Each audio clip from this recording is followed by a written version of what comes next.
Portland by Portland Cottage that year.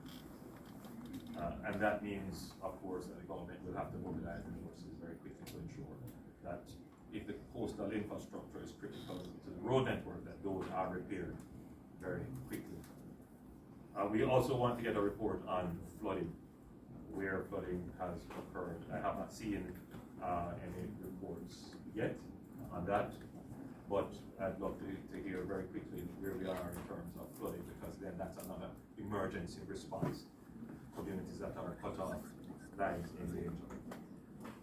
Generally, I would say that so far we predicted that the eye would be passing us at around now, and that's my understanding. It is off our course and moving past us. That it will be a quick moving weather event, which is good for us. The quicker it moves, the better.